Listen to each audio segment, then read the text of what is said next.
Hello, bonjour, and welcome everyone to today's I.AM live panel discussion. My name is Jamal, and I have the honor to host our beautiful guests today. We are here today to talk to you about our event I.AM Live that is happening on the 11th of September at 1 p.m. Montreal time. Before we get started, just in case you don't have your access yet, go to icecademyofmontreal.com/IamLive, get your access, and don't worry, if you don't have time to watch at the time when it's live, you have access until Sunday, September 13th, until midnight, wherever you are in the world. All right, I would like to introduce to you, first of all, Jordan Cowan. A lot of you know him already, of course. He is one of our guests today. And then we have also Marie-France Dubreuil, and voila, there they are, and Patrice Logan. Hi, guys. Hello. How are you? Good. And we have also their colleague, Romain Haguenauer. Hello. And Steffany Hanlen. She is a performance coach and a partner of the Ice Academy of Montreal. Good morning. As well as Charles McKee, Executive Chairman of Markey International Arts. Welcome, hello, everyone. How are you guys? Hello. Very good. We're all well, and we're all excited for this discussion and for this upcoming event. Fantastic. Thank you very much for taking the time. I know for you, Steffany, it's a bit early. You're on the West Coast. For you, Charlie, it's a bit late. You're in Helsinki. Thank you very much for taking the time and being on this live with us. Wouldn't miss it. Thank you. Very good. All right. Let's set the table here. We have, last time we officially saw you was mid-March when we had these bad news that the World Championships here in Montreal were cancelled. We got your entire team together. It was a sad but a very emotional moment. Now we have better things to talk about. But we still want to, like summarize a little bit how the last 5 months were. Marie-France, if you had 3 words to describe the last 5 months, what would it be? Oh my God, this spring of 2020 was very interesting for sure. But I think, Jamal, if I have a word for myself for these 5 months, would definitely be challenging. I think the whole world was challenged with, a lot of unknown and uncertainties. But for us, one of our main challenges is to know that most of our skaters were in Canada because of Worlds, of course, because they train here, but they were away from their family. So that created a lot of challenges for us because as coaches at I.AM, we felt very responsible of our skaters, and knowing that they were isolating by themselves far from their family. We wanted to, even though if they were physically distanced, we wanted to keep them engaged and in a community so they don't feel the weight of being alone in Canada. So I think we had those challenges. We had ice challenges. We had so many challenges. But as a team, you know what? I think we successfully went through most of these challenges, and it opened up some opportunity. And we created new things because of those challenges. So I guess, there is a positive to all this. It became very an interesting time. Although when you said 5 months, I feel like it's been 2 years already. so many different things happen, and so many different stages, like from the pure confinement to now and figuring out everything. But I would say that it brought out some very interesting time, like especially at the beginning when we saw the Zoom, and then we could see like 40, 50 people at the time on Zoom. Doing ballet, doing hip-hop, training together. And we ended up doing like a 5 à 7, I don't know what it's in English, a 5 to 7 like meeting where it was more casual and seeing everybody get together and having fun, play games. And we got like it's not something we would have done if it wasn't for this. So it was very, very interesting to see and fun. And then since then, it brought up new opportunities for the skaters to be able to go back on basics and work different things that we would not have worked on. And so it's been a very challenging but a very interesting 5 months.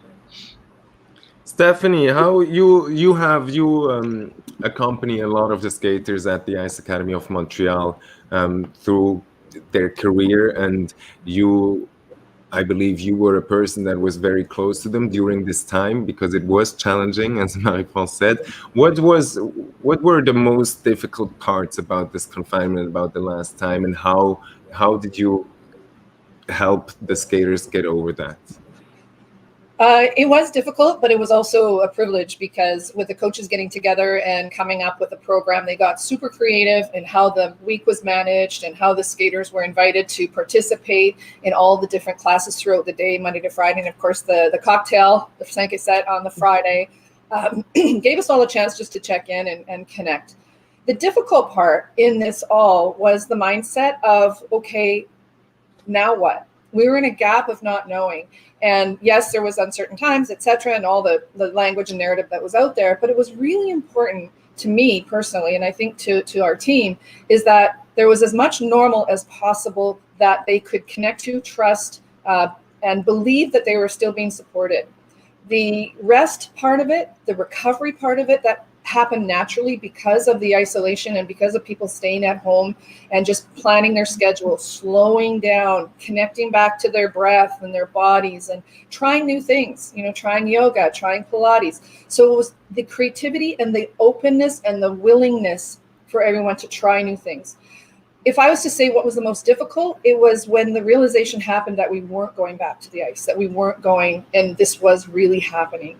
So that was an aha moment for a lot of people that created, opportunities to really decide if this is what they really wanted to do. Do they want to continue ice dance for the rest of their lives? Is it an opportunity to start thinking about life after sport? What happens if we don't have another competition season? What happens if we do? Who do we get to be? So there was a lot of introspection. And so we were able to take the challenging part and the difficult times and create conversations that we never would have had. We had a whole session on adversity. We did a whole session on goal setting, on journaling. We did conversations and had conversations as a group where a lot of times I only get to see the skaters one-on-one or two-on-one. I was able to share some of the whole champion's journey with the entire school, including the coaches. So it went from being a difficult, challenging time to being super creative and watching this brilliant coaching team just come up with something immediately to take care and take that difficulty away. Then we had the opportunity to create space and time to tell the truth that there was some grieving that happened. Personally, professionally, there was when there's change, there's also a time of that grief can kick in. So we were able to handle that, frame that in a way that we could use that energy, and then start to understand and define rest, recovery, and then we did what's called a reset. And then it was time to go back to the ice. Very nice.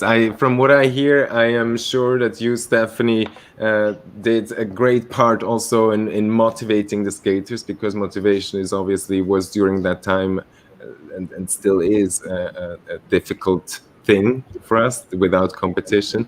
Patrice, how do you deal with that on the ice? How do you, in daily training, motivate your skaters in this time of the unknown?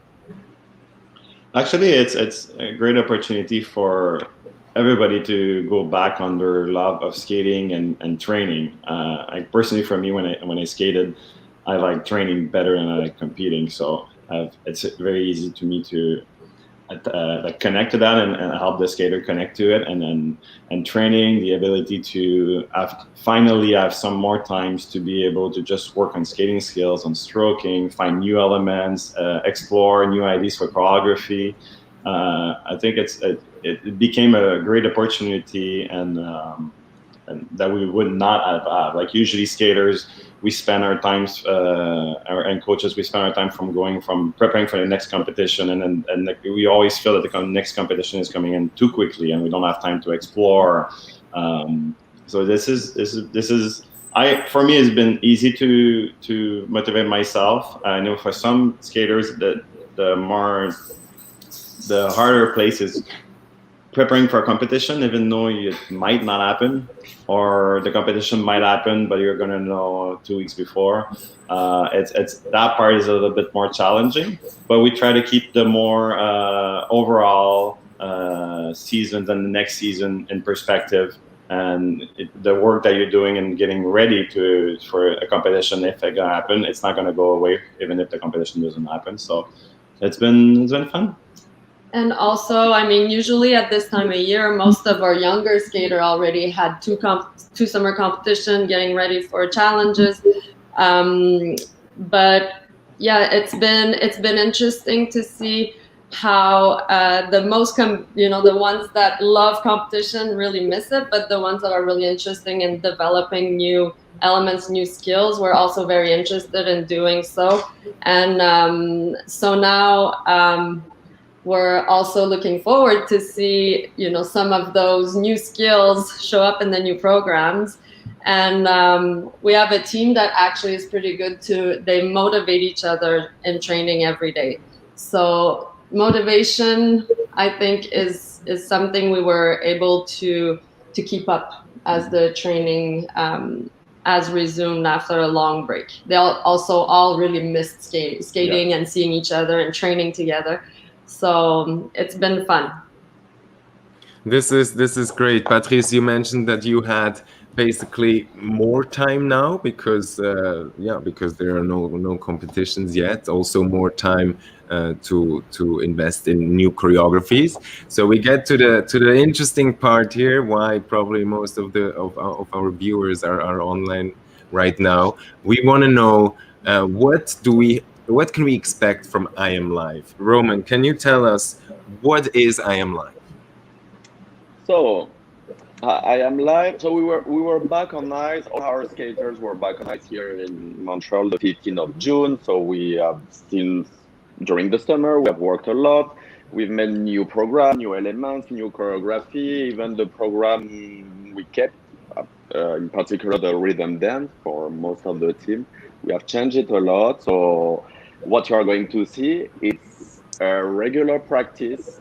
When after the period of the summer, it's time for us, the team of coaches, to see how it looks in a big section, in run through. And so basically, it's for us, it's a work, and you are going to, don't expect to see a competition or a show. It's something we did not prepare. It's just the next step after the summer, how to say, the work we have done all the summer.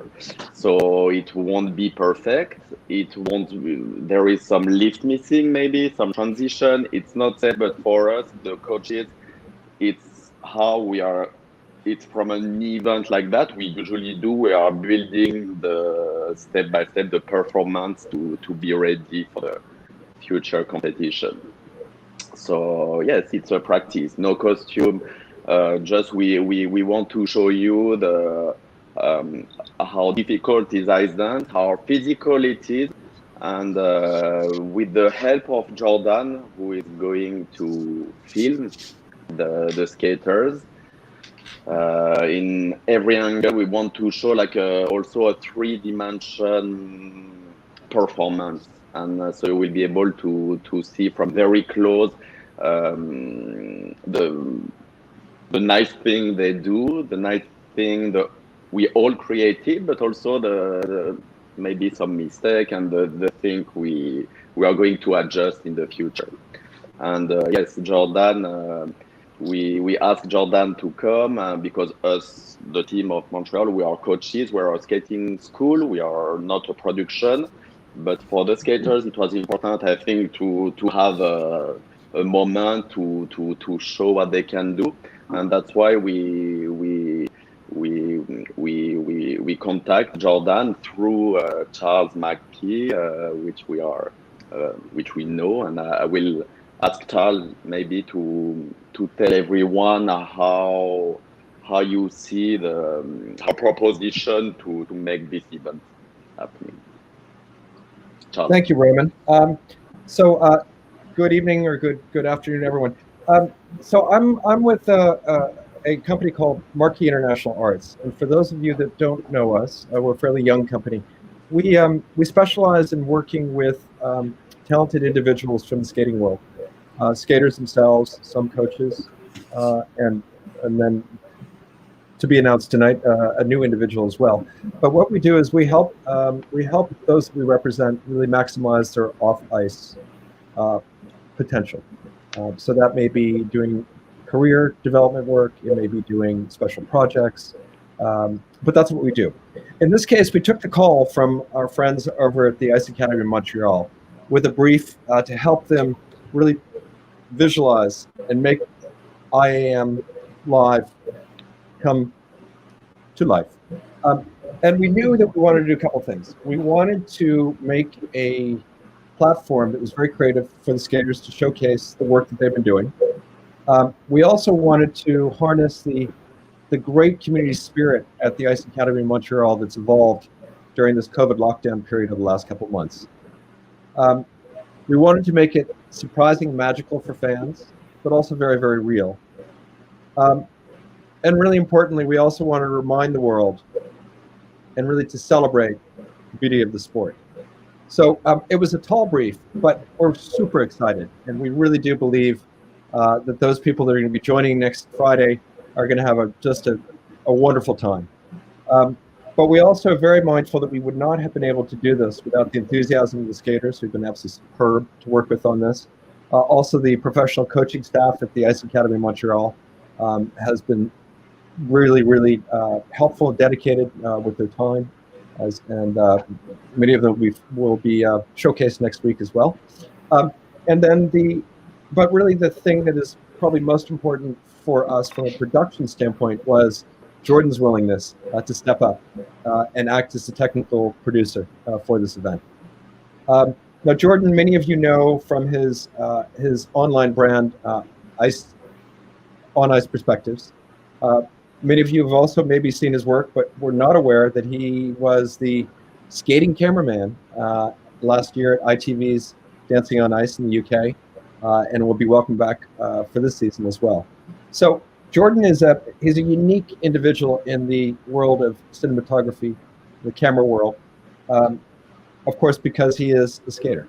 At heart, he's a skater, and bringing together his experience to skate, his passion for camera, his incredible technical expertise, we think that we're going to be in really good shape next Friday for some pretty amazing stuff that has not been seen before in this type of event. So, Jordan, no pressure there, but why don't we do this? Why don't we allow you to say a couple words about what you're hoping for next week, and where are the challenges perhaps in filming something like this? Sure thing. So, as you know, I was a skater, and my first main passion was figure skating. Camera's secondary. So everything I do is really about how to prioritize the skating aspect of On Ice Perspectives. So there are a lot of technical challenges with just being on the ice with a camera, and I wanted to throw a few more, like being on the ice with a camera, streaming it live to an audience. And I think that that's something that people have never seen before, and it may create new skating fans, which is something I love to do. So I'm really excited to be partnered with the professional teams at Ice Academy of Montreal, and to be out there giving it my all for a brand new experience that I hope becomes more of a norm as things move on. So my biggest wish for the show is that it is a technical success, but I also want people to know that this is something that they should watch more of and that we should produce more of. So that's what I'm looking forward to. Jordan, that's great. Now, but I think the one thing that we are also very curious about is we've seen the output of your camera, but very few people have seen your camera. Can you just describe to us what the heck that thing is that you're wearing? Oh, well, I think that's a trade secret, actually. Tell us how many pounds. How many pounds? Well, as you mentioned, I was the professional cameraman for ITV's Dancing on Ice last year and will be reprising that role. That camera is worth more than every camera I've ever owned before. It actually isn't mine. It's a huge rental from that ITV put together. It's a studio camera. It's very big, very heavy, very expensive, and it's made for shooting live television broadcasts for our audience of 6 million live viewers. I wanted to basically miniaturize that and bring it to anyone who I could be on the ice with. So I won't be skating with that big hulking camera that you see in my profile picture, but I will be modifying the cameras that I've been using to film all of my On Ice Perspectives videos to basically broadcast live to the same level and hopefully to the same people someday. Fantastic. Well, we can't wait to see it in action next Friday at the Ice Academy of Montreal for I.AM Live. I also do want to extend a very special welcome to you, Jordan, in a different capacity. You have recently signed up with Markey International Arts, and we'll be doing some work together. We're absolutely delighted, and we're absolutely committed to helping you achieve exactly what you just described. Let's get the world to understand skating in a different perspective, from a different perspective. Thank you. And I just want to say congratulations on your roster of the people that Markey has been working with. Not just me, but the Ice Academy of Montreal, and everyone that you are associated with is absolutely professional. And I'm really excited to see what we can do for figure skating. Perfect. That's great. Wonderful. And thank you again. Jamal, do you want to take it? Oh, can I say something? Hold on. Can I please say something? We're not kicking you out just yet. Okay.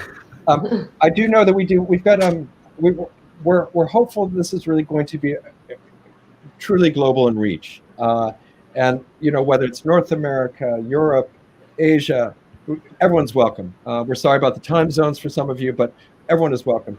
We are very mindful that quite a few of our Japanese fans and followers will be joining us next Friday. And to them, we really do want to have a very, very special thank you. Thank you for all your support for the Ice Academy of Montreal. 特に今日は私たちにお付き合いをありがとうございます。来週の金曜日のI.AM Live お楽しみにしましょう。ありがとうございました。Thank you very much, Charlie. Any last words from you, coaches? Thank you very much for this. I think it was really good for the viewers that you tried to you explained to them what we're trying to do next week, because this is something entirely new that has never been done, and I think it's really, really valuable for people to hear what you had to say about this. Do you have any last words before we let you go? Because I know you have a lot of work.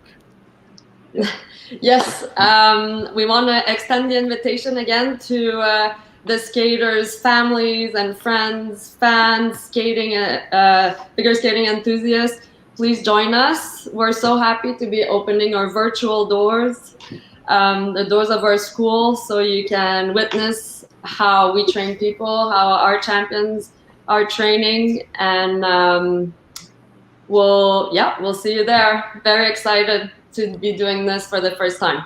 Hopefully the first of many.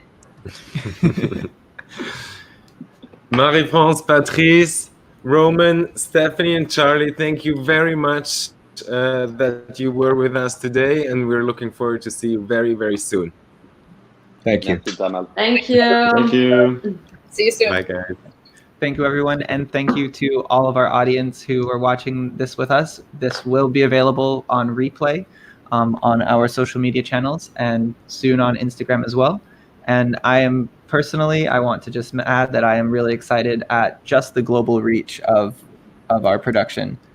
Just now, I asked everyone to say, and you guys haven't seen this, by the way, but we have viewers from Ecuador, Bavaria, Moscow, quite a few in Canada and the Netherlands, and it's just great what a global scope that we can all reach together. Wow. Wow, impressive. Thank you. Thank So with you. that, Bye, everybody. bye everybody. Have a good Thank you very weekend. much. Everybody around Bye, the world. everyone. Bye.